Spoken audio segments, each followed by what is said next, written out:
Kitchen talk, conversations that cook. Kitchen talk, conversations that cook. What you want to talk about? Kitchen talk, conversations that cook. Kitchen talk, Lisa, Lopre, JT, and friends. Kitchen talk, conversations that cook. Kitchen talk, conversations that cook. What you want to talk about? Kitchen talk, conversations that cook. Kitchen talk, Lisa, Lopre, JT, and friends. Lisa, Lopre, JT, and friends. Y'all ready to cook up some conversation? Kitchen talk. Let's talk.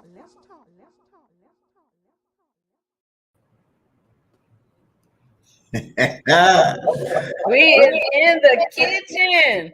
Back again. Kitchen talk. CTC. Conversations that cook. Oh yeah, I love This is it. gonna be I a good one love it. today.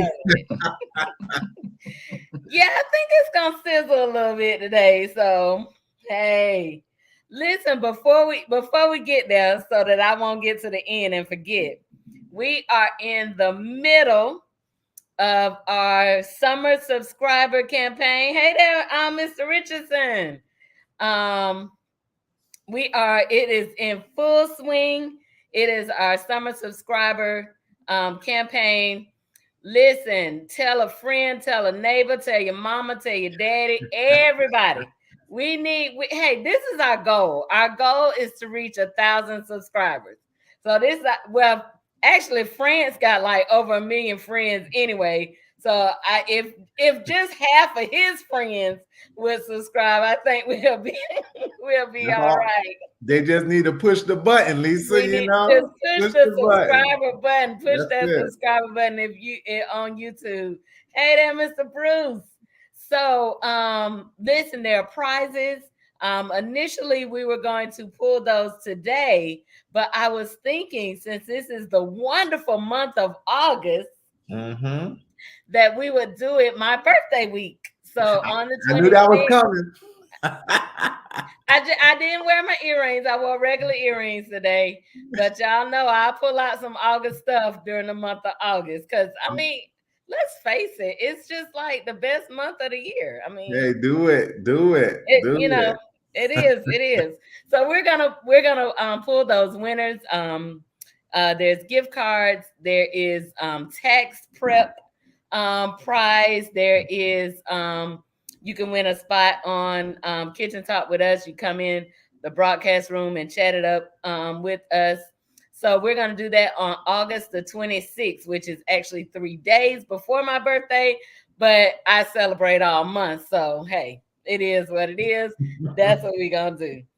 So now we have with us for the first time, and hopefully not the last, Dr. Kyle Harris. I'm super excited to have him in the kitchen with us from the Florida Agricultural and Mechanical University.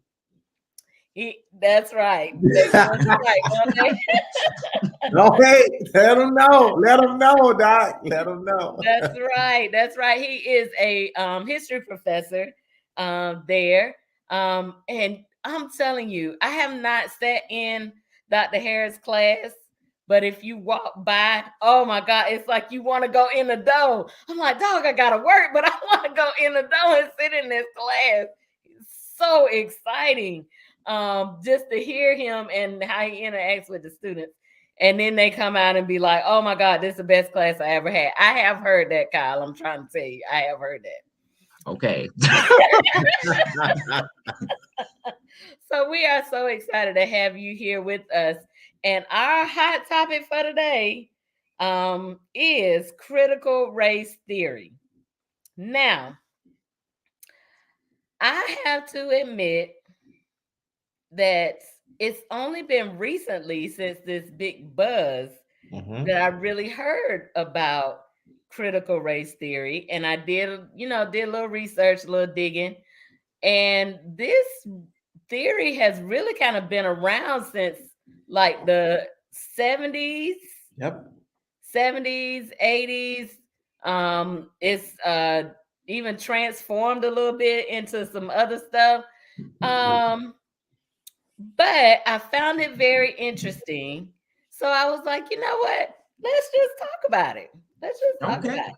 Let's just talk about it. I mean, that's what we do in the kitchen. We just talk about stuff, And I thought this was a really good one. What really made me want to talk about it, and I'm sure we'll touch on this, was the fact that I think, if I'm not mistaken, y'all correct me if I'm wrong, we need a fact checker. I need to hire some interns that can do our fact checks. I'm thinking that Governor DeSantis has banned the teaching. That is correct. I can check. We don't need a fact checker for that. That is correct. Okay, so I did hear that one right then. Okay. So Dr. Harris, can you give us a little background on it? If looking at that of critical race theory, it is the argument that racism has shaped American public policy, arguing that racism or race is a social construct put in place by individuals that has expanded into what we know to be legal systems today that adversely affect people of communities of color and so forth, class as well as gender. As you said before, it's been around since the 70s, going back to that of Attorney Derek Bell. Kimberly Crenshaw is still around, and of course, she added a feature to that of critical race theory in which she talks about Black intersectionality being that of Black as well as being that of a woman, looking at those dynamics there, being that of Black and being that of queer, looking at those dynamics there and the things in which individuals face here in this country. And of course, with that of Richard Delgado, of course, he's a professor at the University of Alabama. So, of course, this has been around for the past 40-something years, but why did it become such a hot topic, here over the last year? All right, for the past 8 years or so, we had just an overt racist in office under the auspices of the Trump administration and Make America Great Again. All right, of course, he ran on that slogan, and ultimately, there's nothing about this country in the past that was great. Of course, we're moving towards unity and equity and inclusive spaces and so forth and so on. But yesterday, the day before yesterday, last year, 200 years ago, of course, the freedoms that we have today, in a lot of cases, they were not around.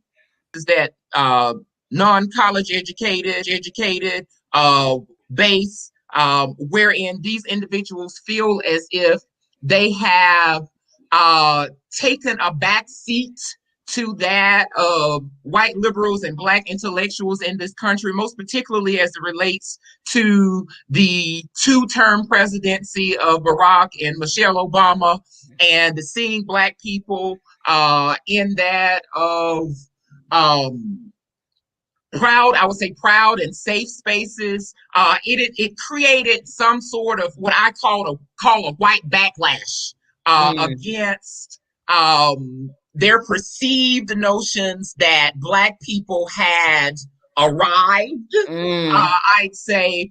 And what we see there after the March on the Capitol, which was, I call it white privilege on display, there on January 6th, what we find during the last, I'd say, 2 to 3 days of Donald Trump's notorious presidency, he appoints that 1776 commission, and they come up with that 1776 project wherein they're going to argue that the history of this country should be taught in a way that supports the country, that supports patriotism, and it should not be criticized. Most particularly, this piece came about because ultimately what we find is that 1619 project, which was ultimately put in place by that of Professor Hannah Jones, and it was in it answered that. Ultimately, Hannah Jones was telling us that this country was, of course, established on racism, with that of violence as well as exclusion. And the 1776 Project is arguing for patriotism and exceptionalism, which goes against, in essence, equality, equity, inclusion, and so forth, in this country. But the march on the Capitol happened. Of course, Donald Trump lost. As we go outside of Tallahassee today and we go down to St. George's Island, we see that these people are still holding true, all right, to Trump Pence. All right, the signs, boys, are being boarded up. They're falling over, but they have 2x4s on them, holding up, sending this message that ultimately we believe that the election was stolen. Racist people will rise again, and that's what ultimately we stand for. And of course, we see here with Governor DeSantis urging the State Board of Education to outlaw critical race theory during, I think it was early June or somewhere along those lines, so they would not be taught in school. Essentially, what we find in our K through 12 educational systems as it relates to American history, it is taught through the lenses overwhelmingly of white men. What we find in this country, the founding fathers set up this country. It was set up by white men for white men. All right. What we find there is Jeff Davis, the president of the Confederacy, boys, is going to double down on that fact before the Confederacy even formed. He was like, y'all arguing slavery in the congressional chambers. Why are we even having an argument about this when Black people were not even a part of the equation? So Abraham Lincoln, of course, the great father of Black freedom and so forth and so on, he doubled down on it in his presidential debates to say that, hey, you know, this country was set aside for that of white people. And Abraham Lincoln even went further to say that there will always be, in essence, a distinction between that of the white and Black races, wherein the white race would always be superior to that of the Black race. So what we find even with that of this abolitionist sentiment and so forth and so on, these white abolitionists, they did not believe in the complete liberation of Black folk. No, they wanted Black people to be free according to what they defined as freedom, and essentially Black people being free under that of white eyes and white standards and white culture, but Black people could not be apologetically themselves. And that's what we find even with the one of the most famous abolitionists, which was William Lloyd Garrison. He pulled out of the Abolitionist Society because his argument was, we shouldn't give Black people the right to vote. You all are moving entirely too fast. So therefore, I resign because it is not time. Black people have not fully embraced this white standard. All right. So one of many things there, Miss Lisa, but looking at the governor, and that's all I'm gonna say. And I'm talking as Kyle Harrison, not talking as an agent of FAMU. All right, looking at absolutely. Looking at this governor, of course, he's gonna argue that when we talk about racism, genocide, violence, discrimination in this country as it relates to the teaching of history, we're distorting historical events. But what we must realize when the American school curriculum was put in place at Harvard University way back in the 1600s, they set it on a white Greek standard that could not and would not be questioned. All right, that was in the 1600s. Okay, 2021, we're having Governor DeSantis to say that whatever has been taught in American history shall not be questioned, because when you question it, you distort it. So that age-old white male racist ideology has moved through 6, 7, 8, 9, 10 generations to 2021. And in essence, what they're doing is, I looked at it in this book by that of Ibram Kendi. It's called Stamped from the Beginning, The History of Racist Ideas in This Country. And I used it in my classes. And ultimately, when we're going to see that Barbara Smith is going to say this about white-centered education of Holyoke College, when the focus in the classroom is almost exclusively white and almost never Black, dissatisfaction among those students with historical and cultural roots which are not white and European is ultimately inevitable. And what I'm saying there, Miss Lisa, is this. All right. When literature is white, when science is white, when social studies is white, when philosophy is white, what am I going to do in class, France? I am going to talk. I'm going to pass notes. I'm going to pull out my phone, all of these things. And what I'm saying here is that this entire system is used, this white-centered system is used to move children from schools to ISS, to OSS, to alternative school, and ultimately to prison, because there's nothing about the curriculum that interests us. Every page is about a white person. So of course, white people are going to listen and participate and so forth and so on. But if everything is not about us, if we're not a part of America in the classrooms, how do they expect us to excel? And here's the problem, though, Mr. Harrison. You man, you just unloaded the fire. But it's just, listen, we are our show. You already got the whole fire going. But you know, one of the things that's happening is that people are confusing critical race theory with racism and race education in America, right? And I think that's probably one of the biggest things, because think about it. No school in Florida, let's say K through 12, is teaching critical race theory. It's a college-based setup. It's a construct that was developed to essentially help people in the policy making, in the development of how we actually govern our country. It wasn't set up in terms of this is what we're going to teach in the classroom. If you bring it in the classroom, then you are going to expose stuff that should have been exposed anyway. As you stated before, Black history is American history. I've shared that on the show numerous of times. And until we get to that point of understanding that as Americans, we need to see the good, the bad, and the ugly. And I think that's the real piece right here. Let's just show the sunshine. Right? Let's just show the, hey, happy hour, period. Let's not show what we did wrong.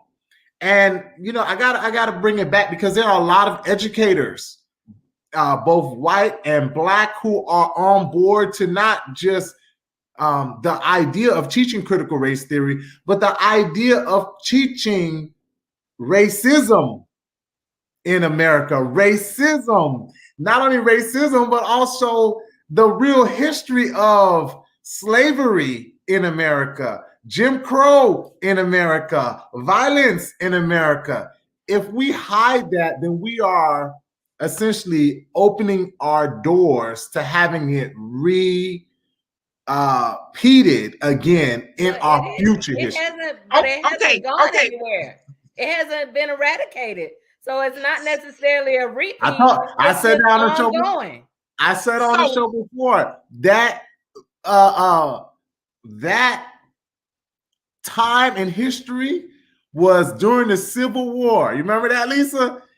They needed to kill that beast in the Civil War, but they didn't allow that beast to die in the Civil War. They allowed them to strive. And these are the same people that are running the country, same people who got voted in this, not this last election, but the election before last. I can't even say his name anymore. 45. Some of them got voted in this last election too. All right. Yeah, I agree. Some of his disciples. And then these are the same people that take on that same mindset that we are not Americans, that America belongs to them, but not us. And that kills us as a people and us as a society. And I'm not just talking about Black people. I'm talking about America as a whole. we are behind in so many areas. But again, we only want to see the sunshine instead of addressing the issues. So I'm done. You just Okay, I the get friends, but what I'm saying, and of course, we say that, of course, this is not about teaching racism. The books that have been written by white racists who have, in essence, created and perpetuated racism over the generations. The absence of Black people in the books perpetuates racism. So the thing about it is, it's already there. Oh my God. And that's the problem. I don't know, because the fight has been to not teach critical race theory. But they're not. The fight is what they don't want is for us to teach anti-racism. Correct. Because racism is the absence of Black voices, the absence of brown voices in the text, the absence of indigenous voices in those textbooks from the very beginning. So therefore, you can't argue that we can't teach racism. We're teaching anti-racism. So we're trying to fix what you all put in place. So therefore, when I talk about ultimately Nat Turner, when I talk about Harriet Tubman, when I talk about Martin Delany, when I plug all of those Black people back in the American narrative, that's when it becomes inclusive. That's when it becomes equitable. That's when it becomes American. But until that point, it is ultimately racist, because what we in a lot of cases equate Americanists are being America with whiteness. All right. And ultimately what we find is a simulation breeds racism. It is just ultimately a offshoot of racism, wherein there's nothing about Black people, there's nothing about Latino people, there's nothing about indigenous peoples, Native Americans that is in essence American. Right. You get what I'm saying? It is not the standard. And what we find in this country is that has always been the case. And what we're doing is, what we're saying is, critical race theorists are saying that I love my country, as James Baldwin said, and I'm paraphrasing here, I love my country enough to be critical of what it is doing. And if I was not, if I didn't love my country, all right, I would not care ultimately what they're doing. But the argument of not teaching racism, ultimately, what we're doing is we're fixing what racist people have done. What racist people are continuing to do through that of the governor and his adherents. All right, I call them disciples of DeSantis. All right, and so forth and so on. And the thing about it is, what we find, and I think you all saw that the census information came down, the 2020 census results came down today. And what we find, so the white population has decreased in this country, Miss Lisa, by 8.6%. And what they're is, and of course, you know, they're still in the majority, but it's decreasing steadily. And what we see here, scholars are projecting that by 2030, they will no longer be in the majority. So all of this CRT backlash, it is to preserve their legacy, because they know that this country is every year is becoming more and more brown. And there's going to come a point in time where they're not going to be in the majority. So they have to keep these laws and policies in place in order to maintain their superiority. And that white supremacist model was in no way moral, in no way was it equitable, in no way was it supposedly American. Unless we say that America is racist. All right, if we want to look at the Declaration of Independence, all right, and Thomas Jefferson authoring it, and he was problematic with it himself. You know, he was a sexual predator, child molester, and so forth and so on. But you know, he's regarded as this founding father. But just looking at the number of times different drafts of the Declaration of Independence were written in a way in which it erased the existence of Black people, because the topic of slavery came up. But slavery, Miss Lisa, friends, it was so heavily monetized. They knew that this country would not continue without Black labor. So therefore, take the whole topic out. Because what was going to happen with those, as the people say in the church, Miss Lisa, those delegates, not delegates, those delegates, they were going to go back to their states, their colonies, and there was going to be 13 original countries versus the United States. if they did not take that clause out. And ultimately, we're going to see that Thomas Jefferson and others took that clause out. So everybody was guilty.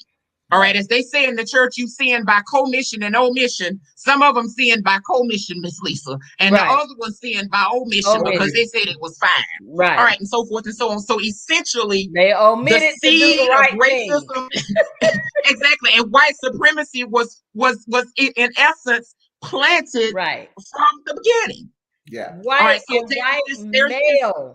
male. It was white male. It wasn't even the women included. It was exactly. White We hold male. these truths self-evident that all men are created equal. Problematic, Miss Lisa. Within itself. All right. So, and it's just like, people, it's been argued by that. Chauvinists has been argued by that of individuals that support patriarchy, that men is inclusive of women. No, it's not. It was not in that. It was not.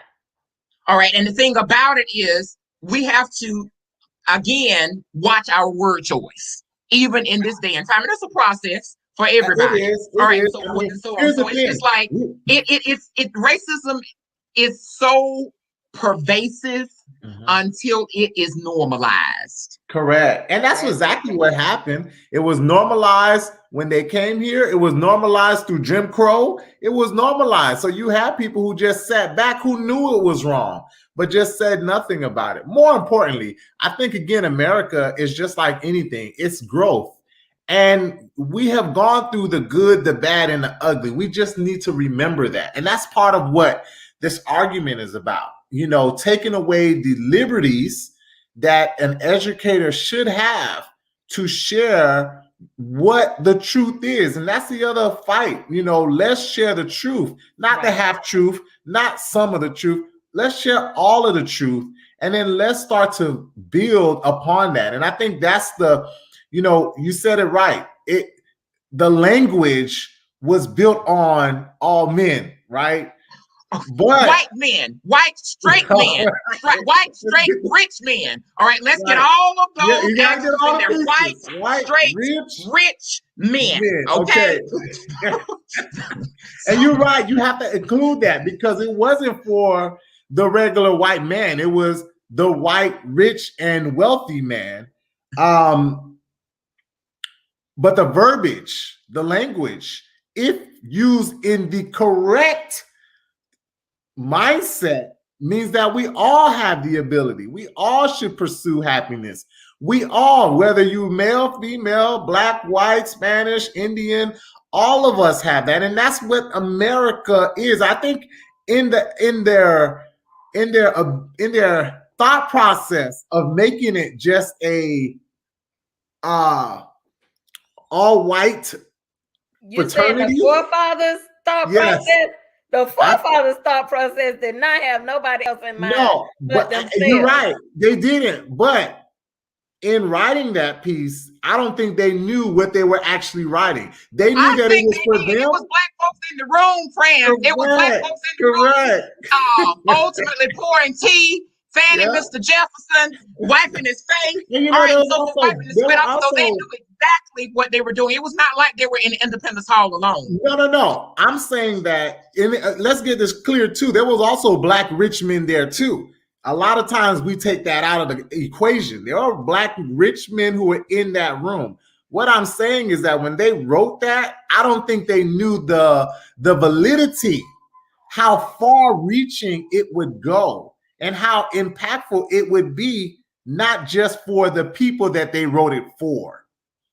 Okay. And that's the piece that I think we have to continue to fight for in terms of America. It's how we now interpret it. Correct. It's kind of like reading the Bible. Correct.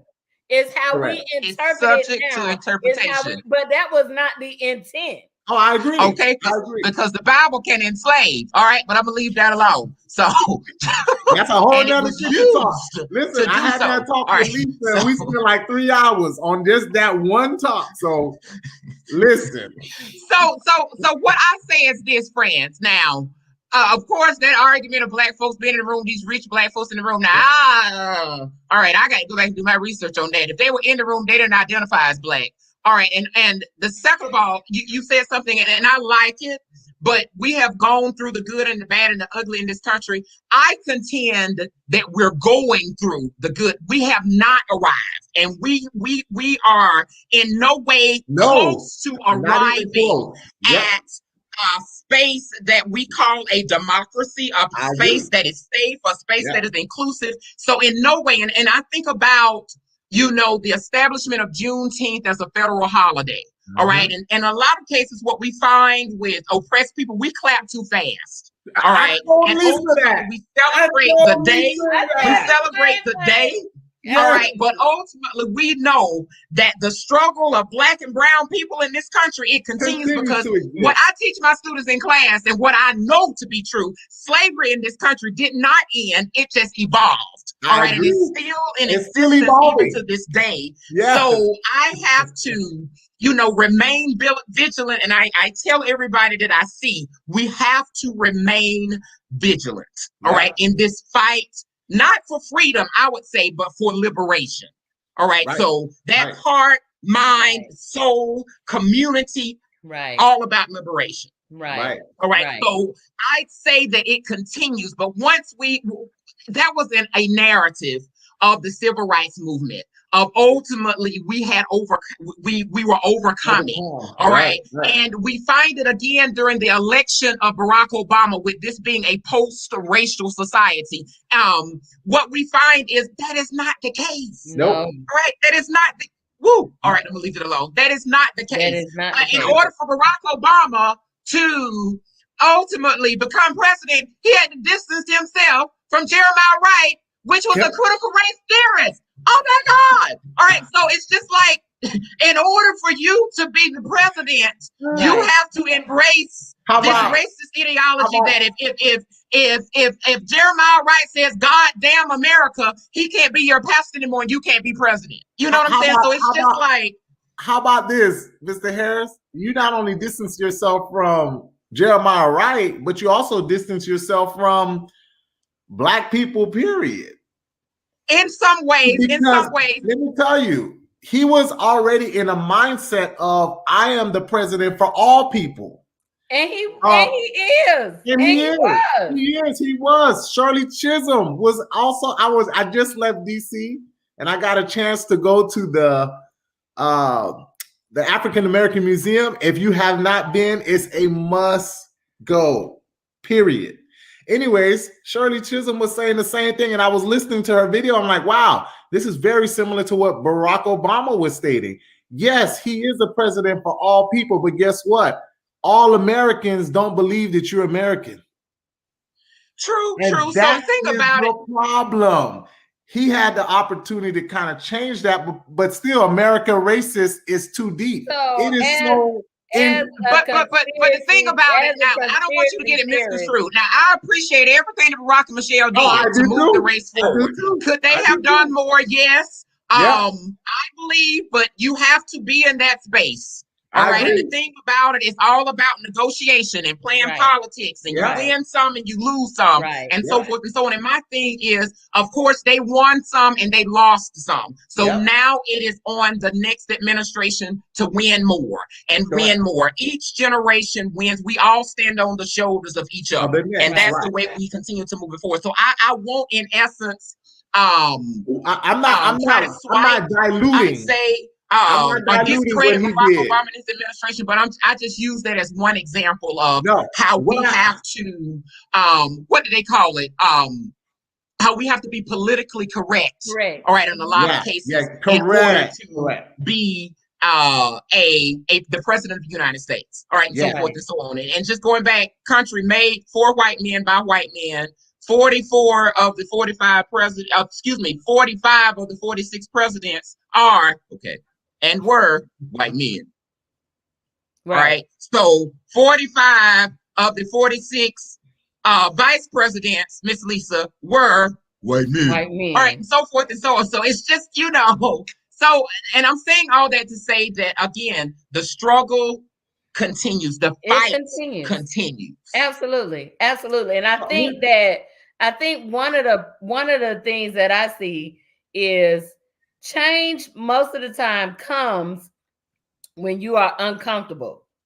And we spend so much time making sure that America or white America is comfortable with us trying to progress or this change or whatever, that we not gonna see that it ain't no smooth process. We got to go. It's not.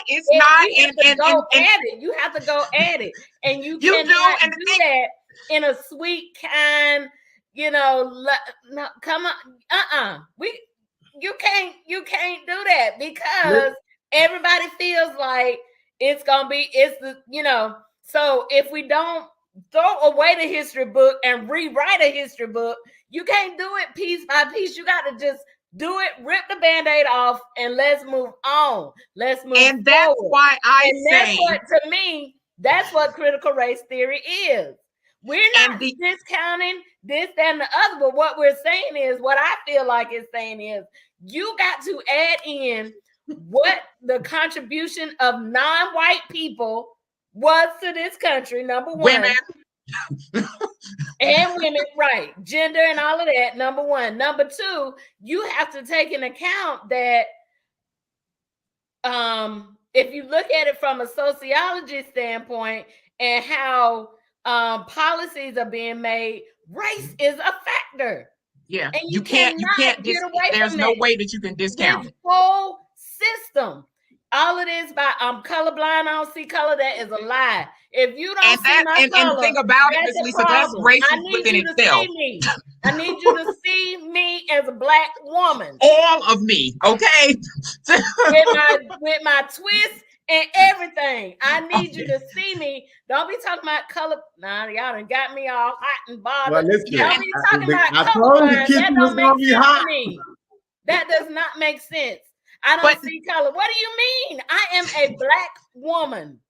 Yes, but the thought process behind that came about during that of the Newt Gingrich administration, and where they were trying to move away from the issues concerning Black people and so forth and so on. That was a Republican ploy, where this was a new colorblind society where justice was colorblind and so forth and so on. But you cannot ignore the racist history of this country. You cannot ignore the current statistics in this country, where 1 in 3 Black men will go to jail in this generation. You get what I'm saying? So you cannot ignore ultimately those pieces. And to argue, in essence, and another argument that individuals that are against critical race theory say is that white children will feel uncomfortable in the classroom. No, white children will not feel uncomfortable in the classroom. They won't. Who will they be upset with? They will be upset with their parents and their grandparents and their great-great-grandparents. Because as I teach in my classes, Miss Lisa, I have 1 or 2 white folk in my classes. All right. So first, I start off with Africa. Let me set the tone now. Everybody in here is Black. That's where we originated from. So everybody, I don't care how light you are. All right, you're Black, because that's the original ancestor. All right, we're gonna set the tone day one. All right, and ultimately, where I'm going with that, I lost my train of thought. But ultimately, what I'm saying here is that you can't discount that in this country. You can't. And when you go back and you just think about of course, we got a Black sailor ultimately on the Santa Maria. All right. And ultimately, Christopher Columbus sailed the ocean blue in 1492. But ultimately, what we find on that, the captain of the Santa Maria there, ultimately, what we see here is that Pedro Alonso Nino El Negro was the captain of ultimately the Santa Maria. But is that taught in our classrooms? So it's just like, so again, that's what DeSantis and those don't want us to distort. Correct. All right. But here's a deeper context. When little white kids hear that and they're like, so it was a Black guy there all along, and ultimately, why was he not mentioned? That's when those questions go home to their parents and so forth and so on. So ultimately, those white children that are in my classes, that are in the K through 12 educational system, if they know the true history of this country, they will work to make it more inclusive. As I tell my kids, it's coming back to me now, France. No living white person today is responsible for slavery. But every living white person today benefits from that institution. You're right. No living black person, and every living black person wears the scar of discrimination in this country due to that of slavery in this country. And ultimately, what I'm saying there is, it's not about them feeling uncomfortable. All right, I do it every semester, usually 2 or 3 of them in my classes, Miss Lisa. The first thing is just like, oh, all right. And then when I bring it full circle, it's like, Mr. Kyle, they should be teaching more of this, because white people are just dismantling racist systems that their forefathers put in place. Well, that's their job. Again, you all know, right. So, when you change history, when you change how things are seen, you go to Egypt and you take their concepts, you go to, you know, all these other places, and you take their thoughts and you make it your own. Essentially, I needed to go back because that's a whole nother kitchen talk right there. Yeah, so it's just like, you know, there's an African proverb that I share on the first day: until lions have their own historians, tales of the hunt will always glorify the hunter. So therefore, I make sure that we have our own, Lisa, historians. I'm just going to leave that where it is. And all right, so I always consult the author before I teach it. And if that author is problematic, I don't care who approved it, if I won't be teaching out of it. All right, so that's the biggest piece. That's what we're fighting. You have to examine the author. And that's what we're fighting. It's really the truth. It's really what has actually happened. And again, it's the critical race theory is a different concept of that. You know, yes, it's connected. But here, and thinking about friends that just here's a group of people who decided that, hey, let's add that and talk about how that affects Black, brown, and other people in terms of racism in our country. That's what it's about. Okay. The problem that's happening is that people have mixed the two, which there is a correlation. But to wipe everything out is the problem that we're facing today. If they can do it with critical race theory, they can do it with everything else. I don't know if it's a wipeout more so as it is, like you're saying, tell the truth, but tell the whole truth. So yes, there was a Christopher Columbus, but there was somebody before him. Yeah. And then talk about how I wanted to say that. There was somebody before. So it's just like Ivan Van Sertima's, they came before Columbus. I teach it in my world history classes. Miss Lisa, when Dr. Paul took that class from me this fall, I was hurt. All right, because I was ready. All right. And he said, Kyle, don't worry about it. You can just take another class. And I was fine with it, but I was ready to go in there where they came before Columbus. But, you know, I'm teaching some other stuff. But and I'm saying all that to say, even going back, friends, to Egypt. Herodotus, all right, the father of history, Count Constantine, and all of those individuals, they shared, Miss Lisa, with Europeans that the arts, the sciences, all of those pieces were Negroid. All right, not these people that are tan, but these, the arts, the sciences, philosophy, and religion, those studies originated in southern Egypt and northern Sudan, which we call Kemet. All of that, what we know about religion, all of those pieces, all right, originated in a Black safe space. But what you find is George G.M. James writes a book called Stolen Legacy, Miss Lisa. They, as I tell my students and all, they wrote it up as if they had done it, all right, and didn't footnote. And I tell my students all the time, so if you don't footnote in the material, what happens? You get a 0. So when it comes to these Greek philosophers, they get 0s in my book. So therefore, I'm not going to teach about a failed scholar, all right, that failed to properly footnote. All right. And in essence, all of those pieces, moving all the way down to the establishment of Harvard, the establishment of Yale, these white-centered curriculums and so forth and so on. What we find with all of that, friends, is that entire message was to control Black bodies to build white wealth. Yeah. All right, from 1619 all the way down to 2021. The reason why DeSantis and those do not want critical race theory taught are just not, and I won't even say that. They don't want Black history taught and the studies of indigenous people. They don't want Black history taught. It's not just critical race theory, which is a whole different theory. We don't want Black history taught. We don't want we don't want anything about civil rights and human rights taught. And women and LGBT society and so forth and so on. So I get it. But the thing about it is, and if you don't teach it and those individuals go to, I'm going to say it, and I'm speaking as Kyle Harris and not Florida A&M University. If they go in a lot of cases, Miss Lisa, to predominantly white institutions, they won't get it because that space is controlled. That narrative is controlled by white infrastructure. So studies about Black people, communities of color, you can go through those institutions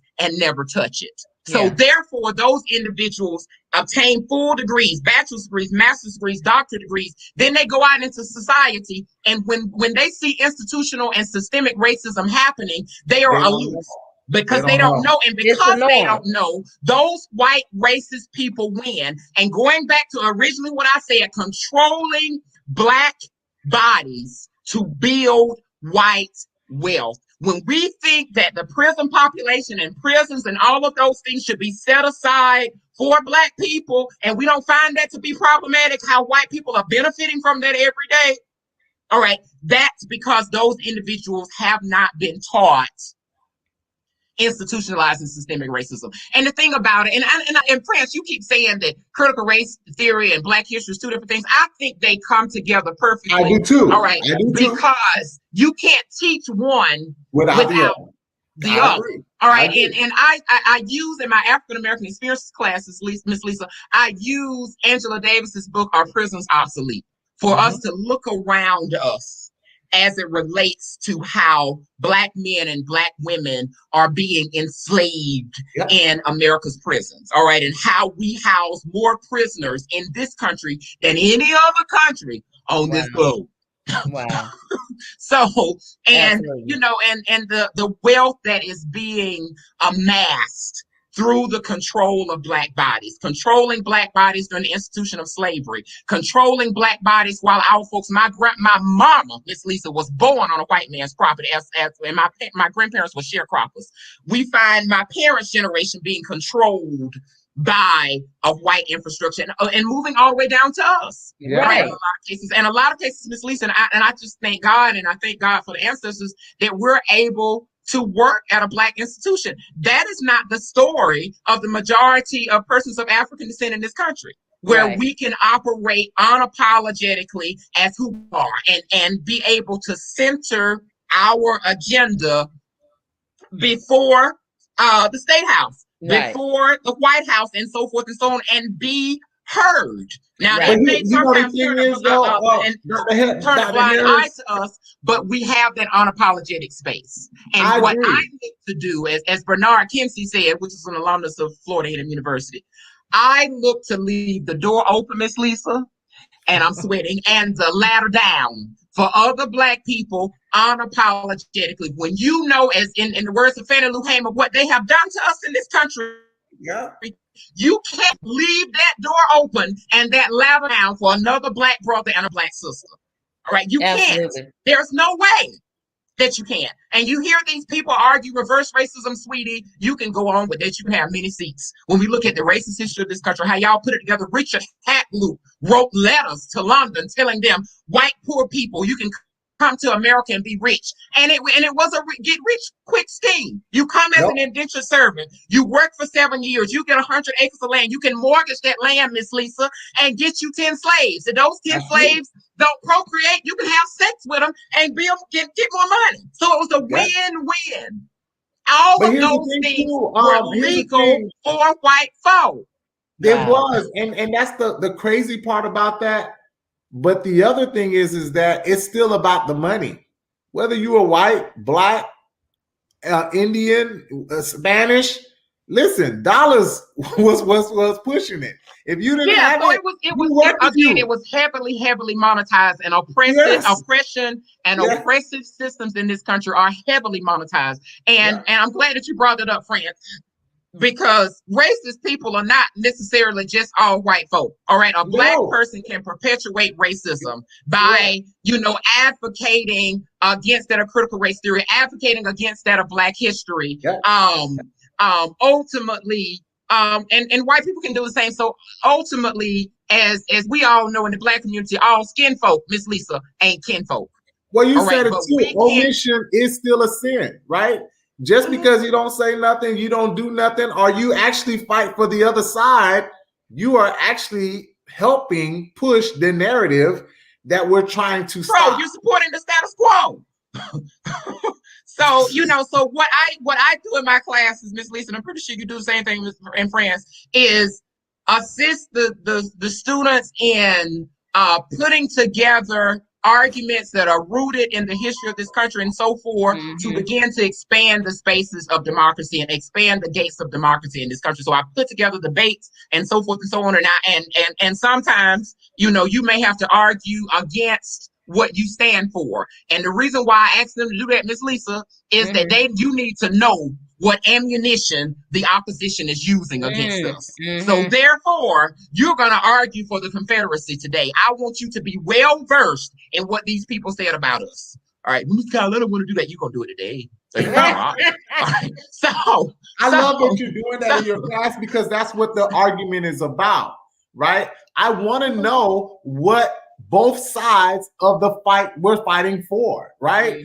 I don't just want to know the people who were enslaved. I also want to know the people who fought, as you stated, Nat Turner, Toussaint Louverture, Baptiste. I want to know the good, the bad, and the ugly, so that I can now move forward. And that's what we want to do with America. So I love teaching at all levels, right?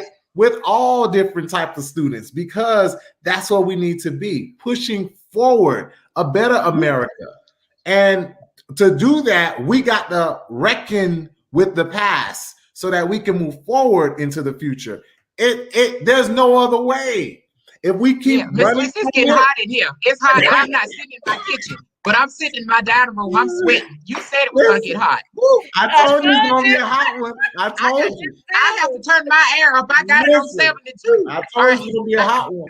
Because again, this is something that we've talked about indirectly in all of our shows. Right. It's an ongoing discussion. Correct. So we are all intelligent enough to know, like you said, Kyle, Dr. Kyle, I'm intelligent enough to know that my white counterpart that is 50 years old, just like I am, did not enslave me. I'm intelligent enough to know that. But what I need you to do, and I've said this before too, until America atones for its wrong, it's gonna continue. Yeah. And you can't do that by just giving people a holiday. A holiday and putting on a website Black Lives Matter, or suddenly all of the people on the front of your college website are brown and black. Right. No, we don't want these symbolic victories. No. We want reform. We want outcomes. Correct. And therefore, I will not clap until I see reform. And so many times we clap too early. And that is where critical race theory comes in. That is why I said you have to understand that, yes, it's connected, but there's a difference, and there's an important difference, because you need somebody to set aside to say, why is it different? How is it different? And then what are we going to do to make it right? Right. And that's why it's a bigger topic. Right. That's why we don't want you to learn about Black history and Black people and brown people and Spanish people and women. We want to keep what's Native happening. Americans who are here, how you come to a land and discover some way folks at. It's not even deeper than that. It's more of, I want to keep these policies and these things in place, these platforms in place. And in essence, what they're doing, they're protecting their wealth.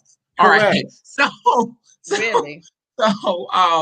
But hey, but that's where we are. And the argument of white people feeling uncomfortable, that doesn't hold up with me at all. It's all about the way in which you deliver it. It's kind of funny and because so it's just Black people have been uncomfortable for a long time. Yeah, and it's just like we still uncomfortable. I was talking to a friend who can't even. She's like, I don't even want. Lisa was telling me this. She barely wants to drive because if a cop pulls up behind her, she feels uncomfortable. You do and get nervous. I mean, if you think about it, every day there is anxiety, there is trauma. We deal with all of these mental issues every day, and we're expected just to be what happy? Yeah, we just happy we over here. We happy slaves, as they portrayed. So for so many years, we just happy singing, dancing, this paternalistic philosophy. I will say this though. There is still a lot of people who are white who do believe in that same fight that we are fighting for. Amen. This is the truth.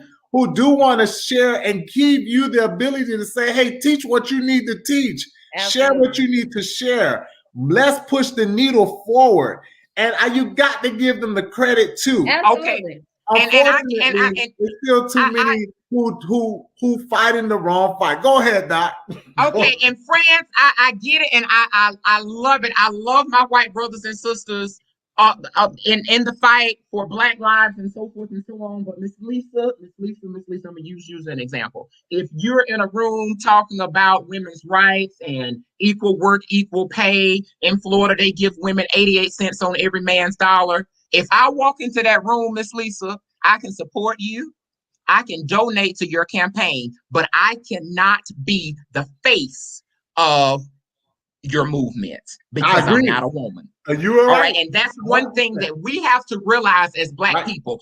Our white brothers and sisters, our indigenous brothers and sisters, they can help us in this struggle, but we cannot make them the face of our struggle. And what happened during that of abolition all the way down to the civil rights movement, we made these white folk the face because we felt like they were objectivity thrown out of the window.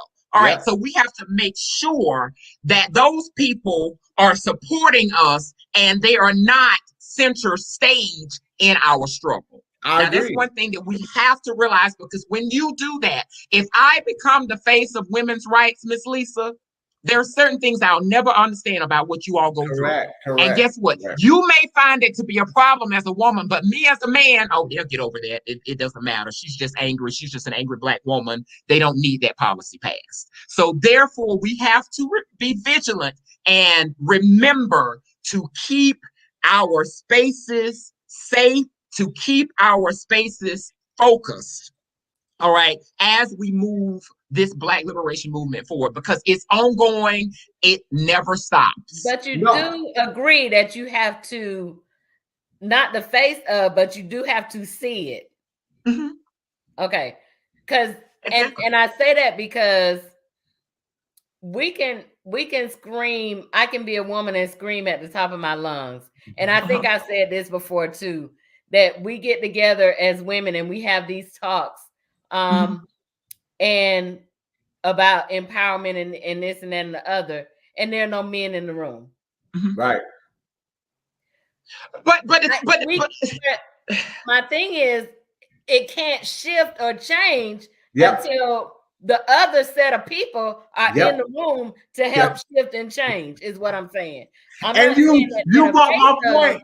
But what I'm saying is they need to be in the room because these are the attitudes that we need to change. Correct. These are the people that we need to change. Correct. So as others see that France is in the room while we talking about women empowerment, then there's another man saying, well, you know what? Maybe I need to join that bandwagon. Correct. And so then that's what I'm saying with Black folks. No, they can't. White folks can't be the face of, but they need to be in the room because it's really their attitudes. That we're trying to dismantle, those historic systems. So, and my thing is, Miss Lisa, I love that. And, but just make sure you all as women, y'all plan it out well. All right. before y'all come to us, because that's Right. when it can be exploited. And that's what I'm saying about Black folk. You plan it well before you go to the enemy. All right, and so forth and so on. So the thing about it is, because ultimately everybody has these preconceived notions of exclusion and inferiority and so forth and so on. So you have to come correct. Yeah. All right. Yeah. With those other people and stay Yeah. true, Miss Lisa, to what women feel is best for them. Right. Right. Men coming in the room, we want you here with us. But if all of y'all walk out, we're still going to continue Absolutely. the fight. Absolutely. It's going back to what you said earlier in terms of the classroom. I need to hear both sides of the story, and all parties need to hear it. And that's the fight for what needs to happen in the states that decided to go against teaching. It's not even just critical race theory, but just race in America. Yeah, everybody needs to hear this. Inclusion that gets us all, you know. Correct. Yeah. We need to hear it, But whether it's you like funny. it or not. It's funny we're expected to be inclusive, correct, but correct. you're not. So today, I'm gonna tell y'all the truth. Today I saw some people that were not Black on campus, and I'm thinking, what y'all, you know, in different neighborhoods in different parts of the city. And I'm thinking, can I call the police and say these folks look like they don't belong? Because there's a commercial, right? There's a commercial that talks about, you know, your space and what's your normal. And if you see anything that's kind of out of the normal and you don't feel quite safe about it or right about it, you should say something. See something, say something, right? But now if I did that, then I would be wrong. But on the other side of the city, if I was over there and I look like I don't belong, they were going to say something. And somebody going to call and say something. Correct, correct. Well, we just saw that this past week. So what is my hesitancy in calling and saying, you know what, this don't quite look right? Because as a Black woman, I'm expected to be inclusive and just not to see, you know, to see everything as you could be anywhere.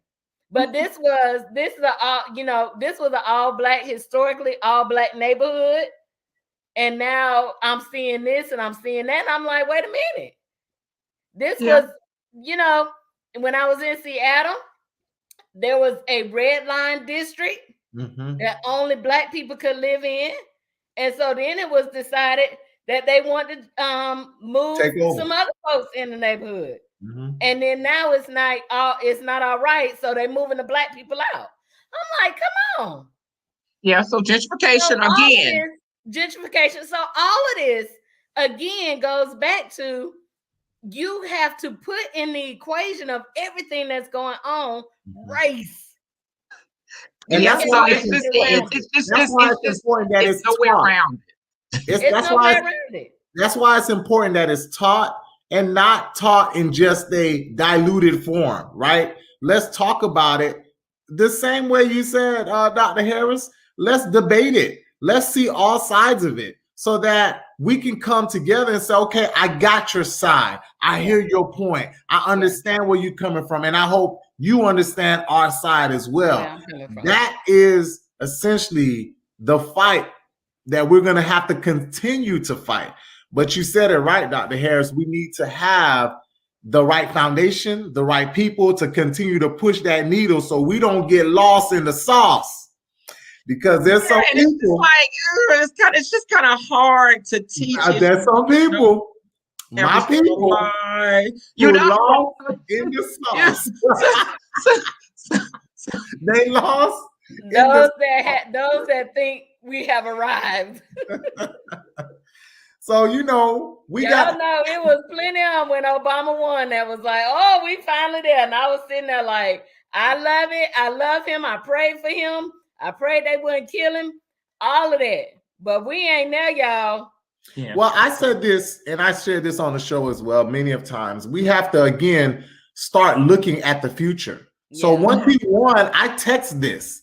I said, it is a great day in America, but we need to start looking at the next 8 years, not just looking at these 4 years. We have to be prepared to see who's going to take his spot to continue to push this needle. Because if not, we're going to go backwards. And that's exactly what happened. And he has said that he's a one-term president. I'm going to leave that alone. So, Miss Lisa, this is right around the corner. Okay. So whoever is going to carry the torch, they need to be preparing now. Well, I think he done changed his mind. Well, I got it from a political scientist yesterday now. So he's changed his mind, Miss Lisa. So he's running. He's going to be in there for 2 terms. I think I heard. Now this why I say I think we need a fact checker. But I thought I heard that. But here's the thing. Even if he does, we still have to look at his age and the team that he puts around him. Right. I do think that there are so many other great candidates. It is. But we need to step up to the plate. As you stated, Dr. Harris, we need to support that person. Absolutely. Unified front, that person who believes in a unified America, that person who believes in both white, brown, black, Spanish, whatever it may be, who believes that we can do greater together than separate. That's the person who we need to continue to say, this is who we need to push. That person who believes that we can put policies in place to help not just one group of people, but all people. I could go on all day, but I'm not running for president. So yeah, so better together, but let us remember the struggles of those people when we come together. Right. And in a lot of cases, that's when we lose focus, when we come together and forget those struggles. All of this about uniting and so forth and so on, that's all fine and dandy, but let us bring the issues to the table when we unite. And that has been, in essence, the liberal argument that in essence, this assimilationist argument where we just come together and we forget racism. We forget the struggle. So when we come together, let us come together with our issues on the table and fix them. Everybody, women coming to the table, LGBTs coming to the table, Black people coming to the table, poor people coming to the table, and we fix them together.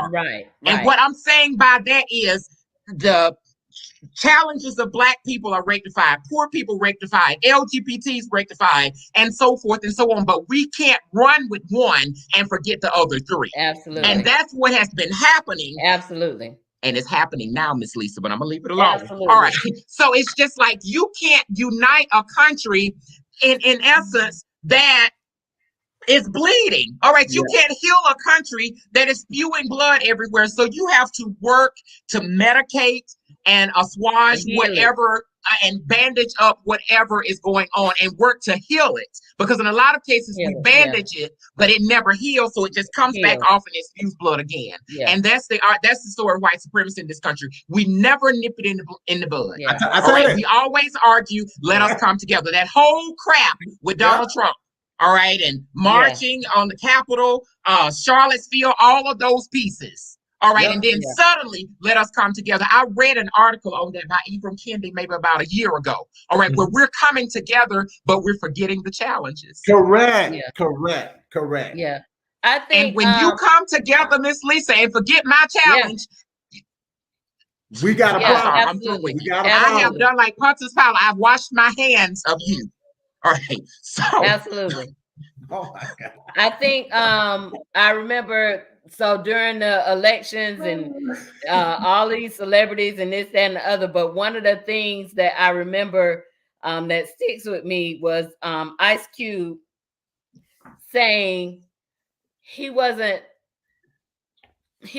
seeing enough done for Black people. Correct. Not minority, because when you say minority, when you help minority, it usually ends up being white women, or just women, and all of these other, and I hate this term with a passion, people of color. Yeah, and the thing about it, throw us all, to me, like you're saying, Kyle, when you throw us all in one pot. No, I need you to recognize me as a Black woman, and then I need you to recognize this, and I need you to recognize that. Stop throwing me and lumping me in with just one thing. And so what he was saying too was we make all of these policies and supposedly progress about minorities, but you're not helping Black people who have been traumatized and put Over down the generations. and oppressed. To this day, Since we got to America, you Yeah, have to this not day. fixed that.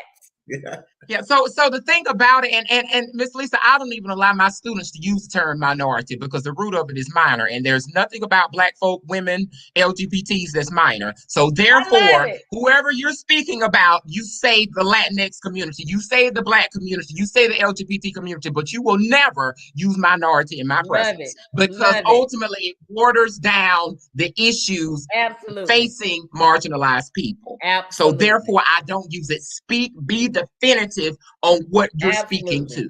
Absolutely. And that's exactly what they were pushing for with Ice Cube. He said, hey, let's be definitive on who we need to help. You want my vote, my community's vote. Okay, you get my community's vote. Now you need to give us something for that. That's how it works. I'm sorry.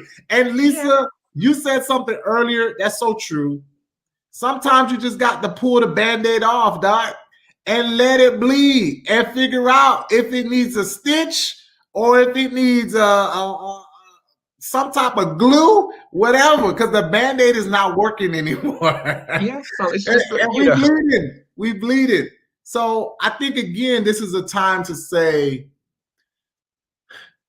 let's address the problem, not put a Band-Aid on it, not pretend like it don't exist. Let's talk about it in our classrooms. Let's talk about it in our churches. Let's talk about it in our workplaces. Let's talk about the issue so that we can address the issue. There's a quote that I share with my students. If you don't know, if you don't see what's wrong, you can't fix what's wrong. You got to see it first before you can fix it. If you don't know that the water, the pipes in the toilet or whatever is broken in your house, you don't know, you're on vacation, it's never going to get fixed until you realize that it's broken. Then you say, I'm going to go and fix it. And we have a system right now that people don't want to address the leaky faucet. It's beyond leaking at this point. So let's fix it. We know that there's a problem. When you see it, you fix it. Period. This is true. This is true. And another thing as it relates to that, we have to make sure that we put the appropriate representatives, leaders in place. I'm gonna stop you for just a second. Not work. My resume does not have anything on it.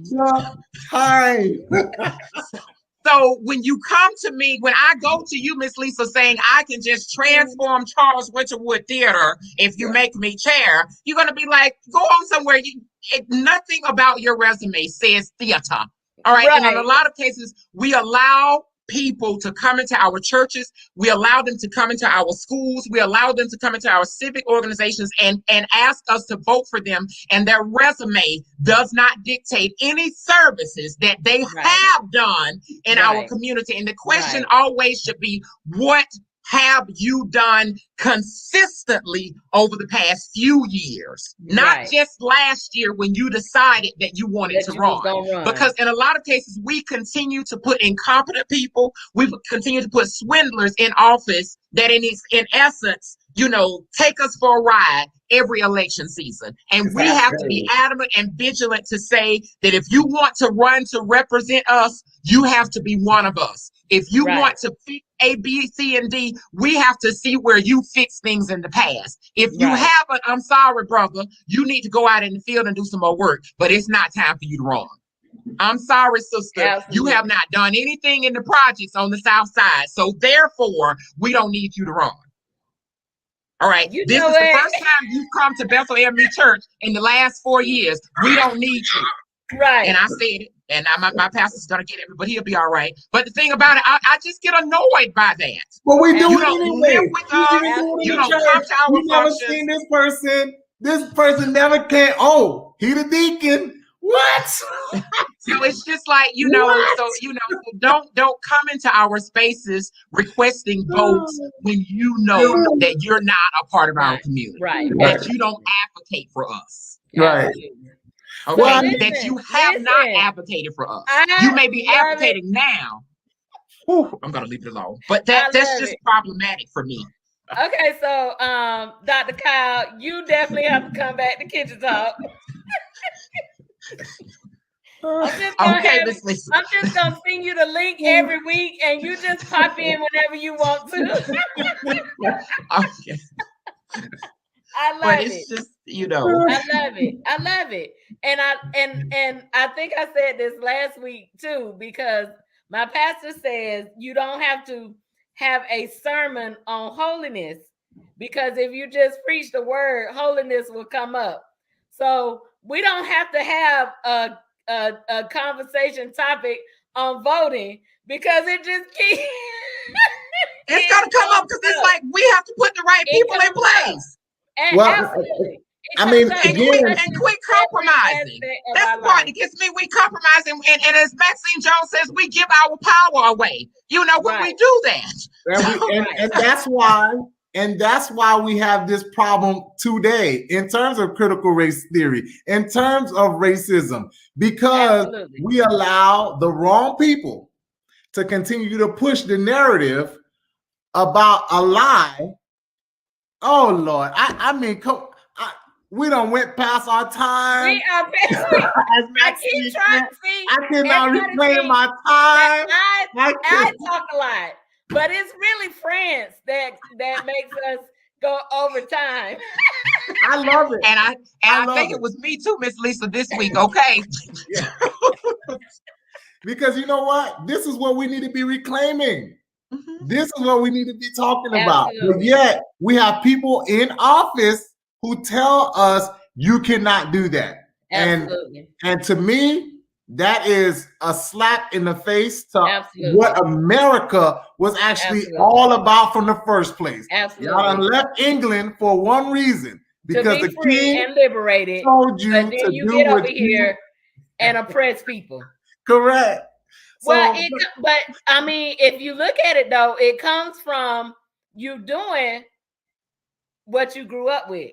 Correct. You're doing what you were taught. So you're not going on the other side of it. You repeating that same pattern.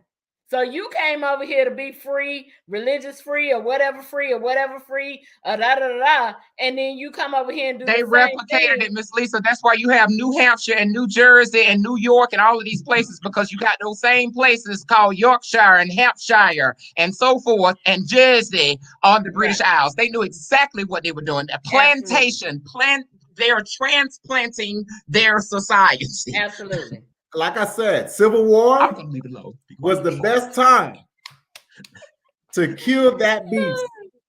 But here we are today, and we have a new time, a new opportunity. I call it the third Reconstruction, okay? But I'm going to leave it alone. So listen. We are Kitchen Talk CTC. Conversations that cook. And it definitely cooked the night with Dr. I know, because I feel like I'm cooking a whole meal in my dining room. Lord have mercy, it's so hot. Woo! I love it. Dr. Kyle. You gotta come back and hang out with us. We're gonna be back next week. You can't censor us. I love it. Absolutely.